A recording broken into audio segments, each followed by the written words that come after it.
Welcome to Pro Practice, your guide to piano mastery. Today's tutorial is based on the Prelude No.1 from Preludes for Piano by George Gershwin. I'm so excited to be covering this piece. This is the first Gershwin piece that we have covered in Pro Practice. A lot of these pieces are just coming out of copyright, so it's exciting that we get to cover these in this video series. Before we get started with a little bit of background, and then diving right into the tutorial, I thought I would go ahead and play just maybe the first page or so of this edition. I'm using the Henley Urtext edition. I always recommend that you get an Urtext edition so that you know you're playing from a scholarly edition. Here goes.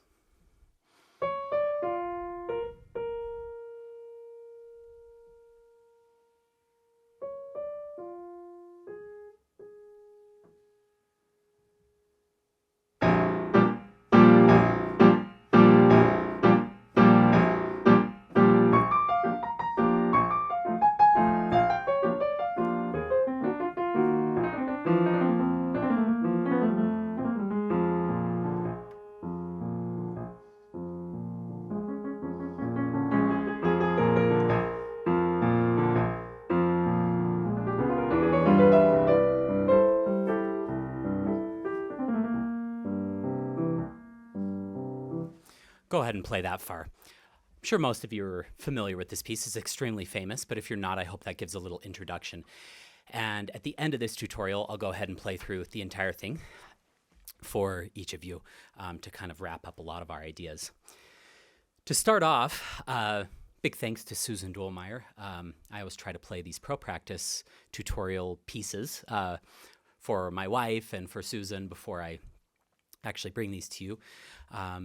Because I always like to get another opinion. I have my own opinions about these things, and she shed a lot of light on different things I hadn't considered, so big thanks to Susan there.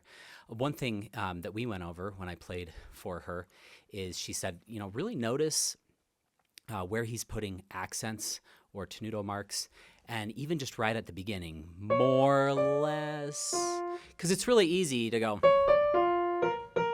and just kind of play it vertically versus more, slightly less. We don't want to get really weak. And I like ta-tum, hop down. And then you have a lot of options here. And I gave her all my options. She's basically like, do whatever you want.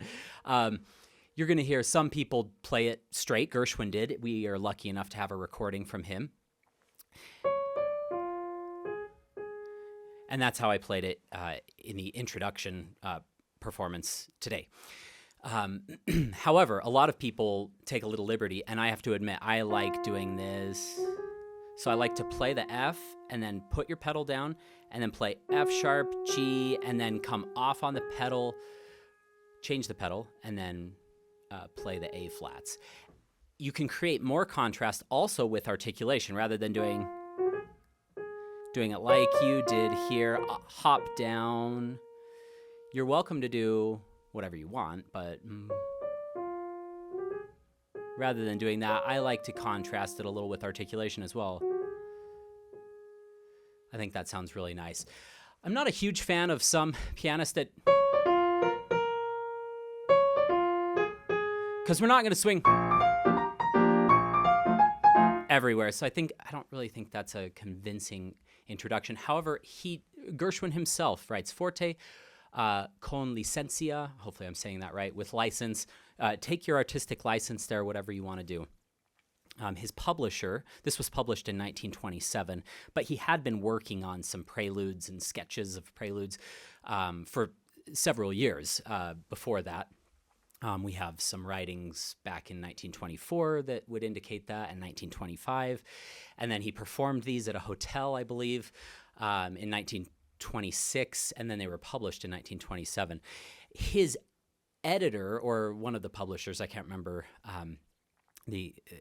exactly what his role was, but he would put in these markings. These metronome markings. These are really fast. So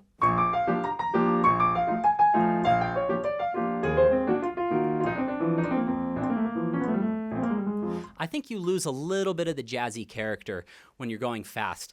The reason I bring that up isn't to, fight with the editor or publisher, but rather to bring to light this idea that you should choose your own tempo at which you can play, in which you can play all the elements of articulation and shape and voicing and expression that you want to do. I've heard this played much slower.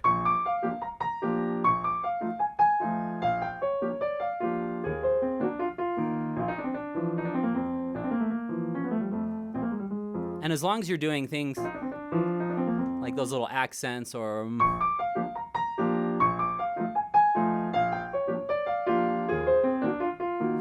I think that it sounds really good in that tempo. I take it a little bit faster, but I certainly don't take it as fast as some.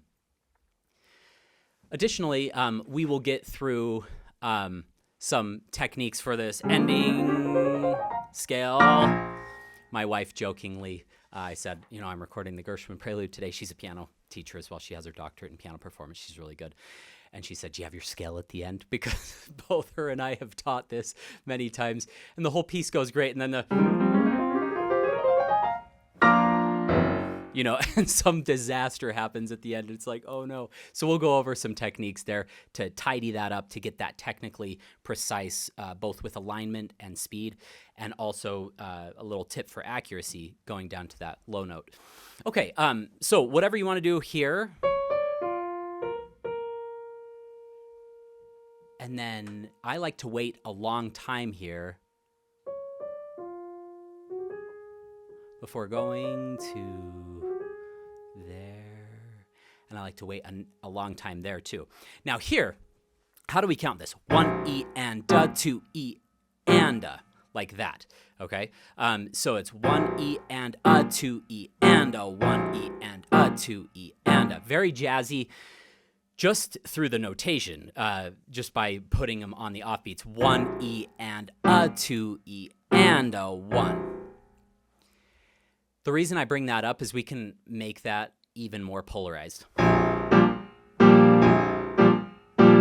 Waiting a little bit longer on this. And maybe not doing it to the same degree on every one. If you play it straight, it's 1 E and da, 2 E and a, 1 E and da, 2 E and a, 1 E and da, 2 E and a, 1 E and da, 2 E and a, 1 E and da, 2 E and a. Okay? It's a little boring. But I also don't think doing an extreme amount of shape is really good, like coming way down, because you lose that energy.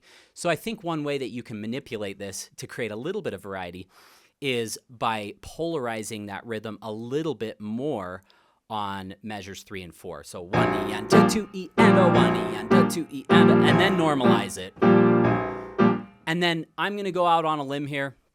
And I'm going to say in measure 6, come down a little. I know a lot of people will disagree, like there's no indication to come down. The only reason I'm saying that is if you are smacking these as hard as you can, and then you come in with this, and you want good voicing, you're going to have to go way softer in that left hand because you've just been giving it your all with that thick chord, and then that's quite a bit softer, probably 2 or 3 dynamic levels softer. So in measure 6, I like to come down a little. Here goes.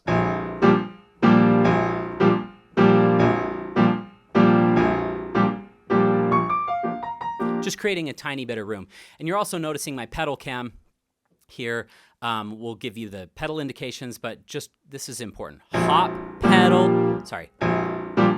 We'll do hop on both of those and then pedal off to there. I think that gives a nice, I've experimented, and some people play.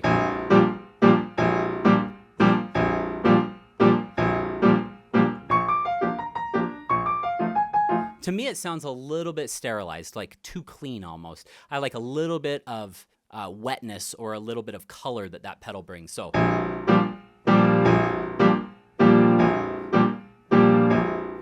And then here, this is really where I like to bring out these accents. You don't see these in the introduction. You see this accent, but then you don't see any accents here. So I always kind of went more or less. And same thing here. I went more and then less. When you get to measure 7, Gershwin is pointing to an accent being here, he writes it on that second one, which makes it even jazzier. So 1 E and 2 E and as a classical musician, often we play jazz poorly because we are used to beats lining up, strong beats being beat 1 and beat 3. So we're never going like that. That's the exact opposite of what we want to do. In jazz, we want to execute those offbeats. A fun little exercise I thought I'd give everyone in the beginning of this tutorial, just to get you in the spirit of doing this. This is not blues, but we're going to take a blues scale, and I'm going to give you a little exercise to practice. So blues scale played by a classical musician would sound like this.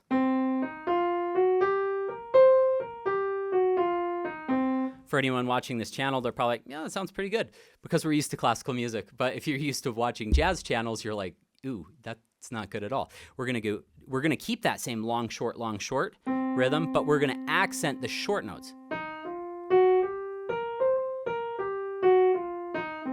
I took a summer of jazz lessons, so I'm no expert, but I did study with an expert, and she had me doing those. By the way, some of her jazz course, like a little miniature portion of it, is inside of the Pro Practice library. So if you're a member of the Pro Practice Lifetime Access course, you can go watch some of her jazz videos. It's really fascinating stuff. So here goes. I'm getting way off on a tangent. So,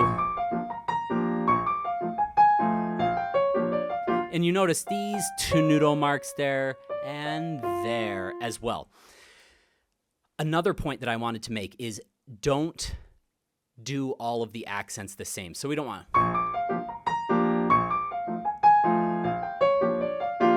Students often, when I point these out, they're very excited about it, and they're good students and they're disciplined and they listen to my advice, and then they just do everything the same because like, I really want to accent that. Have some variety. I like to come down a little right there. If you do not have the hand size to do the 10th, I'm going to demonstrate with the 10th today because that's what I'm comfortable with, but I did come up with a solution for those with smaller hands. You can do this, take this in the right hand, and then also take that G flat. So taking that G flat in the right hand, it's going to be hard to voice that. So you don't go,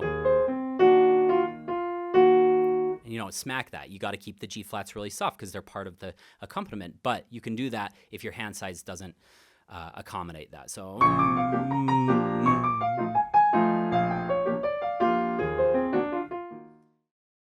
Now here, I did come down a little, probably could have come down more.